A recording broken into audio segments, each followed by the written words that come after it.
10 minute ਦਮ ਵਾਲੀ ਆਂਚ ਤੇ ਇਹਨੂੰ ਰੱਖੋਗੇ ਨਾ ਤੇ ਇਹ ਪਾਣੀ ਛੱਡ ਦੇਗੀ। ਜਦੋਂ ਪਾਣੀ ਛੱਡੇਗੀ ਇਹ ਵਾਲਾ ਪਾਣੀ ਅਸੀਂ ਰਿਮੂਵ ਕਰ ਦੇਣਾ ਔਰ ਇਹਨੂੰ ਦੁਬਾਰਾ ਜਿਹੜਾ ਧੋ ਲੈਣਾ। ਧੋਣੇ ਤੋਂ ਬਾਅਦ ਜਿਹੜਾ ਅਗਲਾ ਪ੍ਰੋਸੈਸ ਕਰਨਾ ਮੈਂ ਤੁਹਾਨੂੰ ਦੱਸਦੀ। ਬਿਸਮਿਲ੍ਲਾਹਿਰਰਹਿਮਾਨਿਰਰਹੀਮ, ਅਸਲਾਮੁ ਅਲੈਕਮ, ਖੁਸ਼ ਆਮਦੀਦ ਜੀ ਆਇਆਂ ਨੂੰ ਤੁਹਾਡੇ ਆਪਣੇ ਚੈਨਲ ਸਕਾਈ ਰੈਸਪੀ। ਜਿਹੜੇ ਮੇਰੇ ਭੈਣ ਭਾਈ ਕਹਿੰਦੇ ਆ ਕਿ ਅਸੀਂ ਚਿਕਨ ਦੀ ਕਲੇਜੀ ਪੋਟਾ ਨਹੀਂ ਖਾਂਦੇ, ਸਾਨੂੰ ਪਸੰਦ ਨਹੀਂ, ਇਹਦੇ ਵਿੱਚੋਂ ਖਾਸ ਕਿਸਮ ਦੀ ਇੱਕ ਹਮਕ ਆਉਂਦੀ ਆ, ਇੱਕ ਸਮੈਲ ਜੀ ਆਉਂਦੀ ਆ ਜਾਂ ਮੁਸ਼ਕ ਆਉਂਦਾ, ਤੁਸੀਂ ਕੁਝ ਵੀ ਕਹਿ ਸਕਦੇ ਹੋ, ਇਸ ਵਜ੍ਹਾ ਨਾਲ ਅਸੀਂ ਖਾਣਾ ਪਸੰਦ ਨਹੀਂ ਕਰਦੇ। ਅੱਜ ਤੋਂ ਬਾਅਦ ਇਹ ਹਮਕ ਕੇ ਮੁਸ਼ਕ ਨਹੀਂ ਆਏਗਾ, ਬਲਕਿ ਤੁਸੀਂ ਪਛਾਣ ਨਹੀਂ ਸਕੋਗੇ ਕਿ ਇੱਕ ਕਲੇਜੀ ਪੋਟਾ ਪੱਕਿਆ ਜੀ। 1 kg ਮੈਂ ਲੈ ਲਏ ਤਕਰੀਬਨ ਮਿਕਸ ਹੀ ਕਲੇਜੀ ਪੋਟਾ ਤੇ ਦਿਲ ਵੀ ਵਿੱਚ ਨਹੀਂ, ਕੋਈ 8-10 ਹੈ। ਇਹਨਾਂ ਨੂੰ ਚੰਗੀ ਤਰ੍ਹਾਂ ਧੋ ਲਿਆ। ਸਿਰਫ ਮੈਂ ਇਹਨਾਂ ਨੂੰ ਸਾਦਾ ਪਾਣੀ ਨਾਲ ਜਿਹੜਾ ਨਾ ਆਪਣਾ ਟੂਟੀ ਦੇ ਪਾਣੀ ਨਾਲ ਇਹਨਾਂ ਨੂੰ ਧੋਤਾ। ਇਹ ਖਾਸ ਤੌਰ ਪਰ ਇਹ ਦਿਲ ਨੂੰ ਧੋਣ ਦੇ ਵਕਤ ਇਹ ਖਿਆਲ ਰੱਖਣਾ ਕਿ ਇਹਦੇ ਵਿੱਚ ਕੱਟ ਲਾਣਾ, ਇਹਦੀ ਵੇਨਸ ਦੇ ਵਿੱਚ ਜਿਹੜਾ ਬਲੱਡ ਜੰਮਿਆ ਹੁੰਦਾ ਨਾ, ਖੂਨ ਜੰਮਿਆ ਹੁੰਦਾ ਵਿੱਚ, ਉਹ ਚੰਗੀ ਤਰ੍ਹਾਂ ਕੱਢ ਲੈਣਾ। ਬਾਕੀ ਤੁਸੀਂ ਦੇਖੋ ਪੋਟੇ ਨੂੰ ਵੀ ਚੰਗੀ ਤਰ੍ਹਾਂ ਸਾਫ਼ ਕਰ ਲੈਣਾ। ਬਿਲਕੁਲ ਵੈਸੇ ਦੇ ਵੈਸੇ ਧੋਣਾ, ਇਹਨਾਂ ਨੂੰ ਮੈਂ ਛੋਟਾ ਨਹੀਂ ਕੀਤਾ, ਕੱਟਿਆ ਨਹੀਂ, ਬਿਲਕੁਲ ਉਸੇ ਤਰ੍ਹਾਂ ਧੋ ਕੇ ਇਹਨਾਂ ਨੂੰ ਤੁਸੀਂ ਨਿਚੋੜ ਕੇ ਰੱਖ ਲੈਣਾ। ਫਿਰ ਇੱਕ ਕੜਾਈ 'ਚ ਆਪਾਂ ਇਹਨਾਂ ਨੂੰ ਪਾ ਦੇਣਾ ਔਰ ਕੜਾਈ 'ਚ ਪਾਣੇ ਤੋਂ ਬਾਅਦ ਹਲਦੀ ਸਿਰਫ ਇਸ ਲਈ ਪਾਈ ਆ ਕਿ ਇਹਦਾ ਰੰਗ ਜ਼ਬਰਦਸਤ ਆ ਜਾਵੇ। ਲਸਣ ਦਾ ਪਾਊਡਰ, ਤੁਸੀਂ ਇਹਦੇ ਵਿੱਚ ਲਸਣ ਅਦਰਕ ਦਾ ਯਾਨੀ ਕਿ ਪੇਸਟ ਵੀ ਸ਼ਾਮਿਲ ਕਰ ਸਕਦੇ ਹੋ। ਮੇਰੇ ਕੋਲ ਪਾਊਡਰ ਪਿਆ ਸੀ, ਮੈਂ ਕਿਹਾ ਖ਼ਰਾਬ ਨਾ ਹੋਵੇ ਪਹਿਲਾਂ ਇਹ ਯੂਜ਼ ਕਰ ਲਵਾਂ, ਮੈਂ ਇਸ ਲਈ ਇਹਦੇ ਵਿੱਚ ਪਾਊਡਰ ਪਾਇਆ। ਠੀਕ ਹੈ ਨਾ, ਲਸਣ ਦਾ ਪਾਊਡਰ ਇਹਦੇ ਵਿੱਚ ਪਾਤਾ ਔਰ ਇਹਨੂੰ ਇਹਦਾ ਇਸ ਤਰ੍ਹਾਂ ਮਿਕਸ ਕਰਨਾ ਬਸ, ਤਾਂ ਕਿ ਅੱਛੀ ਤਰ੍ਹਾਂ ਲਸਣ ਦਾ ਪਾਊਡਰ ਹਲਦੀ ਨੂੰ ਲੱਗ ਜਾਵੇ। ਹਲਕਾ ਜਿਹਾ ਤੁਸੀਂ ਇਹਦੇ ਵਿੱਚ ਅਗਰ ਚਾਹੋ ਤਾਂ ਇਸ ਟਾਈਮ ਨਮਕ ਸ਼ਾਮਿਲ ਕਰ ਸਕਦੇ ਹੋ। ਇਹ ਦੇਖੋ 10 ਮਿੰਟ ਪੱਕਣੇ ਤੋਂ ਬਾਅਦ ਮੀਡੀਅਮ ਆਂਚ ਤੇ ਇਹਨੇ ਆ ਪਾਣੀ ਛੋੜਤਾ। ਇਹ ਜਿਹੜਾ ਪਾਣੀ ਅਸੀਂ ਕੱਢ ਦੇਣਾ, ਇਹ ਪਾਣੀ ਬਿਲਕੁਲ ਵੀ ਨਹੀਂ ਰੱਖਣਾ, ਇਹ ਪਾਣੀ ਅਸੀਂ ਰਿਮੂਵ ਕਰ ਦੇਣਾ। ਕਲੇਜੀ ਨੂੰ ਪੋਟੇ ਨੂੰ ਫਿਰ 1-2 ਪਾਣੀ ਧੋ ਲੈਣਾ। ਕਲੇਜੀਆਂ ਨੂੰ ਅਲੱਗਾ ਕਰ ਦੇਣਾ, ਪੋਟਿਆਂ ਨੂੰ ਅਲੱਗਾ ਕਰ ਲੈਣਾ ਤੇ ਦਿਲ ਤੇ ਪੋਟੇ ਅਲੱਗਾ ਕਰ ਲੈਣੇ। ਅੱਜ ਅਸੀਂ ਪੋਟਿਆਂ ਨੂੰ ਇਸ ਤਰ੍ਹਾਂ ਕੱਟ ਲੈਣਾ। ਦੇਖੋ ਛੋਟੇ ਬਾਈਟਸ ਦੇ 1 ਪੀਸ ਦੇ 3 ਬਣਾ ਲਓ, ਚਾਹੇ 4 ਬਣਾ ਲਓ, ਇਹ ਤੁਹਾਡੀ ਆਪਣੀ ਮਰਜ਼ੀ ਹੈ, ਲੇਕਿਨ ਇੰਨੀ ਨਹੀਂ ਛੋਟੀ ਜਿਹੀ ਬਾਈਟਸ ਦੇ ਬਣਾ ਲਓ ਨਾ, ਛੋਟੇ ਛੋਟੇ ਪੀਸ ਬਣਾ ਲਓ। ਇਸੇ ਤਰ੍ਹਾਂ ਮੈਂ ਸਾਰੇ ਪੀਸ ਇਹਦੇ ਕੱਢ ਲੈਣੇ। ਇੰਨੇ ਛੋਟੇ ਪੀਸ ਦਾ ਇੱਕ ਵਜ੍ਹਾ ਹੈ ਕਿ ਆਰਾਮ ਨਾਲ ਤੁਸੀਂ ਇੱਕ ਹੀ ਨਿਵਾਲੇ 'ਚ ਲੈ ਸਕਦੇ ਹੋ। ਦੂਸਰਾ ਇਹ ਕਿ ਇਹਦੇ ਵਿੱਚ ਨਮਕ ਮਿਰਚ ਬਹੁਤ ਅੱਛੀ ਤਰ੍ਹਾਂ ਜਜ਼ਬ ਹੋਏਗੀ ਔਰ ਖਾਣੇ ਨੂੰ ਵੀ ਬਹੁਤ ਜ਼ਬਰਦਸਤ ਲੱਗਦੇ ਨੇ ਔਰ ਦੇਖਣੇ ਨੂੰ ਵੀ ਡਿਸ਼ 'ਚ ਪੈ ਬਹੁਤ ਹੀ ਜ਼ਬਰਦਸਤ ਲੱਗਦੇ ਨੇ। ਠੀਕ ਆ।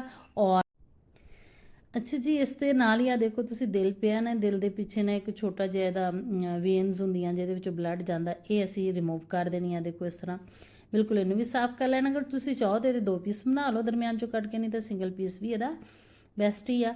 ਔਰ ਆਪਾਂ ਫਿਰ ਹੁਣ ਇੱਕ ਕੜਾਈ ਲੈ ਲੈਂਦੇ ਹਾਂ। ਕੜਾਈ ਦੇ ਵਿੱਚ ਆਪਾਂ ਇਸੇ ਤਰ੍ਹਾਂ ਜੀ ਇਸ ਪੋਟਿਆਂ ਨੂੰ ਔਰ ਦਿਲ ਨੂੰ ਪਾ ਦੇਣਾ। ਔਰ ਫਿਲਹਾਲ ਮੈਂ ਕੜਾਈ ਦੇ ਵਿੱਚ ਇਕੱਲੇ ਇਹ ਪਾਏ ਨੇ, ਇਹਨਾਂ ਵਿੱਚ ਮੈਂ ਪਿਆਜ਼ ਗ੍ਰੈਂਡ ਕਰਕੇ ਪਾਏ ਨੇ। ਪਿਆਜ਼ ਗ੍ਰੈਂਡ ਕਰਨੇ ਦੀ ਵਜ੍ਹਾ ਇਹ ਆ ਕਿ ਇਹਨਾਂ ਦੀ ਜਿਹੜੀ ਗ੍ਰੇਵੀ ਆ ਨਾ ਉਹ ਬਿਲਕੁਲ ਸਮੂਥ ਔਰ ਬਹੁਤ ਜ਼ਬਰਦਸਤ ਜਿਹਾ ਮਸਾਲਾ ਬਣੂਗਾ। ਪਿਆਜ਼ ਮੈਸ਼ ਯਾਨੀ ਕਿ ਇਹਦੇ ਵਿੱਚ ਜ਼ਰਾ ਦੇਰ ਨਾ ਹੋਣਗੇ।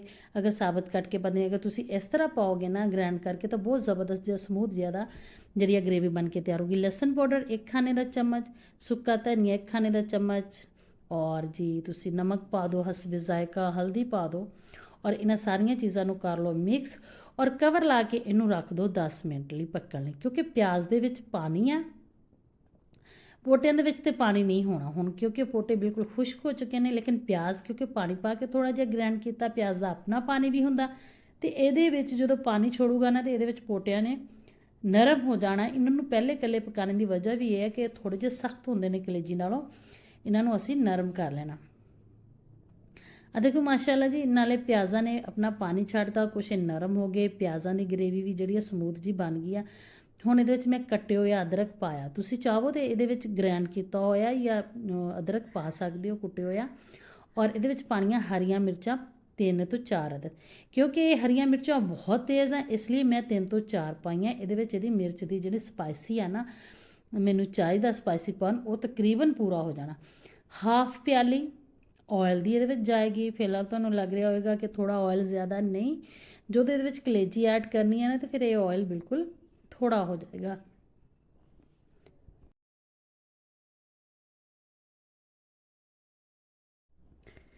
ਜੀ ਤੇ ਆਪਾਂ ਇਹਨੂੰ ਇੱਥੇ ਫਰਾਈ ਕਰਨਾ ਤਕਰੀਬਨ 5 ਤੋਂ 6 ਮਿੰਟ, ਬਹੁਤ ਚੰਗੀ ਤਰ੍ਹਾਂ ਫਰਾਈ ਕਰਨਾ। ਕਾਲੀ ਮਿਰਚ ਪਾਣੀ ਹੈ ਇਹਦੇ ਵਿੱਚ, ਹਾਂ 1 ਟੀਸਪੂਨ ਮੈਂ ਪਾਇਆ। ਤੁਸੀਂ ਆਪਣੇ ਹਿਸਾਬ ਨਾਲ ਅਗਰ ਸਪਾਈਸੀ ਜ਼ਿਆਦਾ ਸਪਾਈਸੀ ਪਸੰਦ ਕਰਦੇ ਹੋ ਥੋੜੀ ਜਿਹੀ ਅੱਗੇ ਪਿੱਛੇ ਕਰ ਸਕਦੇ ਹੋ, ਲੇਕਿਨ ਇਹ ਖਿਆਲ ਰੱਖਿਓ ਕਿ ਮੈਂ ਇਹਦੇ ਵਿੱਚ ਸੁਰਖ ਮਿਰਚ ਨਹੀਂ ਪਾਣੀ। ਹਰੀ ਮਿਰਚ ਨਾਲ ਜਿਹਦਾ ਇਹਦਾ ਜ਼ਾਇਕਾ ਆਉਂਦਾ ਨਾ, ਕਮਾਲ ਹੀ ਜ਼ਾਇਕਾ ਆਉਂਦਾ, ਬਹੁਤ ਜ਼ਬਰਦਸਤ ਜ਼ਾਇਕਾ ਬਣਦਾ। ਇਹਨੂੰ ਜ਼ਰੂਰ ਹਰੀ ਮਿਰਚ ਪਾ ਕੇ ਹੀ ਟਰਾਈ ਕਰਿਓ ਤੁਸੀਂ। ਦਹੀਂ ਅੱਧੀ ਪਿਆਲੀ, ਇਹਦੇ ਵਿੱਚ ਮੈਂ ਦਹੀਂ ਸ਼ਾਮਿਲ ਕੀਤਾ, ਟਮਾਟਰ ਸ਼ਾਮਿਲ ਨਹੀਂ ਕਰਨੇ। ਦਹੀਂ ਇਹਦੇ ਜਿਹੜਾ ਫਲੇਵਰ ਨੂੰ ਇੱਕਦਮ ਚੇਂਜ ਕਰ ਦਿੰਦਾ। ਤੁਸੀਂ ਦੇਖੋਗੇ ਕਿ ਟਮਾਟਰਾਂ 'ਚ ਪੱਕਿਆ ਹੋਇਆ ਔਰ ਦਹੀਂ 'ਚ ਬਣੀ ਹੋਈ ਕਲੇਜੀ ਪੋਟਾ ਜਿਹੜਾ ਉਹਦਾ ਬਿਲਕੁਲ ਹੀ ਫਲੇਵਰ ਚੇਂਜ ਆ। ਇਹਦੇ ਵਿੱਚ ਦਹੀਂ ਸ਼ਾਮਿਲ ਕੀਤਾ, ਦਹੀਂ ਨੂੰ ਪਹਿਲੇ ਬੀਟ ਕਰ ਲਿਓ, ਫਿਰ ਹਲਕੀ ਅੱਗ ਤੇ ਜੀ ਨੂੰ ਤੁਸੀਂ ਪਕਾ ਲੈਣਾ। ਔਰ ਫਿਰ ਜੀ ਹੁਣ ਤੁਸੀਂ ਦੇਖਿਓ ਕਿ ਜਦ ਤੱਕ ਇਹ ਮਸਾਲਾ ਘੀ ਨਹੀਂ ਛੋੜੂਗਾ ਤੁਸੀਂ ਇਹਨੂੰ ਉਸ ਵਕਤ ਤੱਕ ਫਰਾਈ ਕਰਦੇ ਰਹਿਣਾ। ਹੁਣ ਜੀ ਘੀ ਛੱਡ ਦਿੱਤਾ ਬਿਲਕੁਲ ਦਹੀਂ ਨੇ ਔਰ ਸਾਡੇ ਮਸਾਲੇ ਨੇ। ਹੁਣ ਟਾਈਮ ਹੈ ਇਹਦੇ ਵਿੱਚ ਕਲੇਜੀ ਸ਼ਾਮਿਲ ਕਰਨ ਦਾ, ਕਿਉਂਕਿ ਕਲੇਜੀ ਅਸੀਂ ਸਾਰਿਆਂ ਨੂੰ ਐਂਡ 'ਚ ਇਸ ਲਈ ਸ਼ਾਮਿਲ ਕੀਤੀ ਆ ਕਿ ਇਹ ਥੋੜੀ ਜਿਹੀ ਨਾ ਨਰਮ ਹੁੰਦੀ ਆ ਔਰ ਘੁਲ ਜਿਹੀ ਜਾਂਦੀ ਆ, ਇਸ ਲਈ ਇਹਨੂੰ ਐਂਡ 'ਚ ਸ਼ਾਮਿਲ ਕਰਨਾ। ਇਹਨੂੰ ਥੋੜੀ ਦੇਰ ਫਰਾਈ ਕਰਨਾ, ਇਹਨੂੰ ਥੋੜੀ ਦੇਰ ਭੁੰਨਣਾ। ਭੁੰਨਣੇ ਤੋਂ ਬਾਅਦ ਅਸੀਂ ਇਹਦਾ ਟੇਸਟ ਇਹਦੇ ਵਿੱਚ ਲਿਆਉਣ ਲਈ ਇਹਦੇ ਵਿੱਚ ਅੱਧੀ ਪਿਆਲੀ ਪਾਣੀ ਦੀ ਸ਼ਾਮਿਲ ਕਰਨੀ ਆ, ਤਾਂ ਕਿ ਕਲੇਜੀ ਦੇ ਵਿੱਚ ਵੀ ਨਮਕ ਮਿਰਚ ਰਚ ਜਵੇ ਬਿਲਕੁਲ। ਆ ਦੇਖੋ ਇਹਨੇ ਵੀ ਘੀ ਛੋੜਦਾ, 2-4 ਮਿੰਟ ਤੋਂ ਬਾਅਦ ਮਸਾਲਾ ਘੀ ਛੋੜ ਦੇਗਾ। ਇਹ ਟਾਈਮ ਆ ਜਦੋਂ ਇਹਦੇ ਵਿੱਚ ਪਾਣੀ ਪਾ ਦੇਣਾ ਤੁਸੀਂ ਅੱਧੀ ਪਿਆਲੀ ਜਿੰਨੀ। ਉਹ ਅੱਧੀ ਪਿਆਲੀ ਪਾਣੀ ਇਸ ਲਈ ਪਾਣਾ ਕਿ ਇਹ ਜਿਹੜੀ ਗਰੇਵੀ ਆ ਕਲੇਜੀ ਦੇ ਵਿੱਚ ਇਹਦਾ ਨਮਕ ਮਿਰਚ ਦਾ ਜ਼ਾਇਕਾ ਬਿਲਕੁਲ ਪਰਫੈਕਟ ਆ ਜਾਵੇ, ਹਰ ਉਹਦੇ ਵਿੱਚ ਨਾ ਟੇਸਟ ਹੋਵੇ। ਇਸ ਲਈ ਇਹਨੂੰ ਇੱਥੇ ਰੱਖ ਕੇ ਇਹਨੂੰ ਦਮ 'ਤੇ ਰੱਖ ਦੇਣਾ।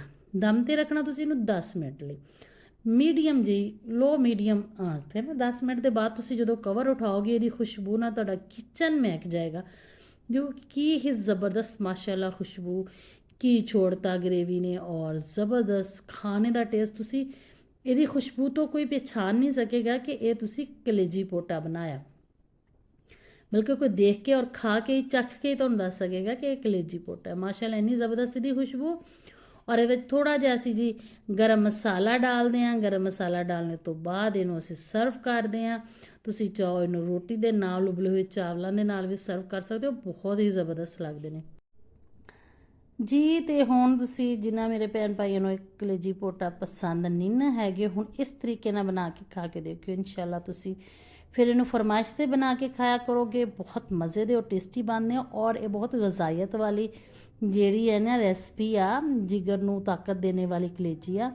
ਹੁਣ ਆਪਾਂ ਜੀ ਇਹਨੂੰ ਸਰਵ ਕਰ ਲੈਂਦੇ ਹਾਂ। ਸਰਵ ਤੁਸੀਂ ਇਹਨੂੰ ਇੱਕ ਖੂਬਸੂਰਤ ਜਿਹੀ ਪਲੇਟ ਲੈਂਦੇ ਆ, ਉਹਦੇ ਵਿੱਚ ਆਪਾਂ ਇਹਨੂੰ ਸਰਵ ਕਰਦੇ ਹਾਂ। ਔਰ ਇਹਦੇ ਨਾਲ ਹੀ ਮੈਨੂੰ ਦੱਸਣਾ ਜ਼ਰੂਰ ਕਿ ਤੁਹਾਨੂੰ ਮੇਰੀ ਰੈਸਪੀ ਕਿਸ ਤਰ੍ਹਾਂ ਦੀ ਲੱਗੀ। ਅਗਰ ਮੇਰੀ ਰੈਸਪੀ ਅੱਛੀ ਲੱਗ ਰਹੀ ਹੈ ਤਾਂ ਚੈਨਲ ਨੂੰ ਸਬਸਕ੍ਰਾਈਬ ਕਰਨਾ, ਵੀਡੀਓ ਨੂੰ ਲਾਈਕ ਕਰਨਾ ਨਾ ਭੁੱਲਿਓ, ਨਾਲ ਸ਼ੇਅਰ ਵੀ ਜ਼ਰੂਰ ਕਰਿਓ। ਔਰ ਕਮੈਂਟ 'ਚ ਵੀ ਦੱਸਿਓ ਕਿ ਤੁਸੀਂ ਅਗਰ ਬਣਾਈ ਆ ਤਾਂ ਕਿਸ ਤਰ੍ਹਾਂ ਦੀ ਬਣਾਈ ਆ। ਲੇਕਿਨ ਇਹਨੂੰ ਬਣਾਇਓ ਲਾਜ਼ਮੀ ਇਸ ਤਰੀਕੇ ਨਾਲ, ਬਣਾਉਂਦੇ ਹੋ ਤਾਂ ਹੋ ਨਾ ਅੱਗੇ ਪਿੱਛੇ, ਤੇ ਇਸ ਤਰ੍ਹਾਂ ਜ਼ਰੂਰ ਬਣਾਇਓ। ਇਹਨੂੰ ਗਾਰਨਿਸ਼ ਕਰ ਲਓ ਜੀ ਅਦਰਕ ਨਾਲ, ਸਬਜ਼ ਧਨੀਆ ਨਾਲ, ਜਿਹਦੇ ਨਾਲ ਮਰਜ਼ੀ ਤੁਸੀਂ ਇਹਦੇ ਵਿੱਚ ਥੋੜਾ ਜਿਹਾ ਅਗਰ ਚਾਹੋ ਤੇ ਇਹਦੇ ਨਾਲ ਸਰਵ ਕਰਨ ਦੇ ਵਕਤ ਤੁਸੀਂ ਲੀਮੂ ਰੱਖ ਸਕਦੇ ਹੋ।